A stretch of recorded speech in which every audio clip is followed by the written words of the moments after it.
चलिए, और इसी बीच एक और बड़ी खबर की ओर रुख करते हैं, जो कि देहरादून से ही जुड़ी हुई रहेगी। आपको बता दें कि कांवड़ यात्री की तैयारियां शुरू हो चुकी हैं। जनपद स्तर से शासन स्तर तक ये तैयारियां की जाएंगी।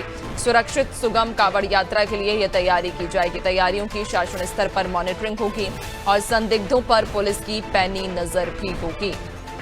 तो कांवड़ यात्रा की तैयारियां शुरू हो गई हैं। जनपद स्तर से शासन स्तर तक ये तैयारी की जाएगी, जहां आपको बता दें सुरक्षित सुगम कांवड़ यात्रा के लिए यह तैयारी की जाएगी, जहां तैयारियों की शासन स्तर पर मॉनिटरिंग भी होगी और संदिग्धों पर पुलिस की पैनी नजर रहेगी।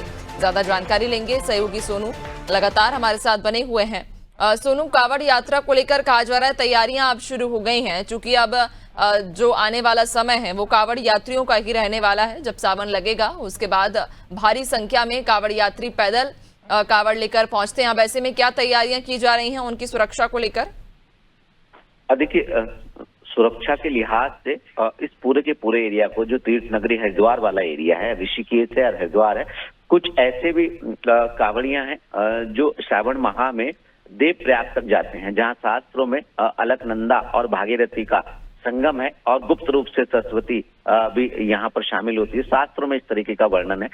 ऐसे में देवप्रयाग से लेकर ऋषिकेश और हरिद्वार का जो एरिया है, अगर मुख्य तौर पर जो फोकस होता है वो हरिद्वार में होता है। जो ब्रह्मकुंड है, खास तौर पर यहाँ से जब जल लेकर के कांवड़ के रूप में श्रद्धालु जाते हैं, लाखों लाख की संख्या में श्रावण माह में यहाँ पर श्रद्धालु पहुंचते हैं, भोले बाबा के भक्त पहुंचते हैं अलग अलग क्षेत्रों से। तो ऐसे में उनसे जुड़ी जो व्यवस्था है, खास तौर से पार्किंग की व्यवस्था है, स्वच्छता की व्यवस्था है, इसके अलावा साफ सफाई के अलावा पेयजल है और तमाम जो मूलभूत सुविधाएं हैं उनको, और जितने गंगा किनारे जो घाट हैं इस क्षेत्र में उनका सौंदर्यीकरण, उनका जो है रख रखाव, ये बेहतर तरीके से हो और खास तौर पे इस दौरान जो है संदिग्धों पर भी नजर रखी जाए। तो पुलिस ने इस पूरे के पूरे एरिया को कई जोन, कई सेक्टर में विभाजित किया है और खुफिया तंत्र भी अलर्ट रहेगा। ड्रोन से भी सभी पर नजर रखी जाएगी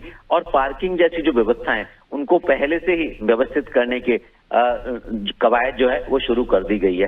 खास तौर पर इस दौरान जो हुड़दंगी होंगे उन पर भी पुलिस की पैनी नजर रहेगी और सख्त कार्रवाई भी की जाएगी। शांतिपूर्ण ढंग से सफल आयोजन कांवड़ यात्रा का हो, इस पर सरकार फोकस कर रही है।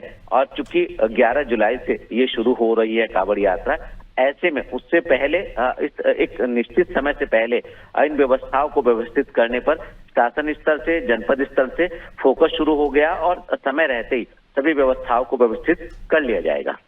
बिल्कुल, यानी कि कांवड़ यात्रियों की सुरक्षा को लेकर पर्याप्त इंतजाम किए जा रहे हैं और तैयारियां भी इसको लेकर शुरू कर दी गई हैं। बहुत शुक्रिया आपका जानकारी साझा करने के लिए।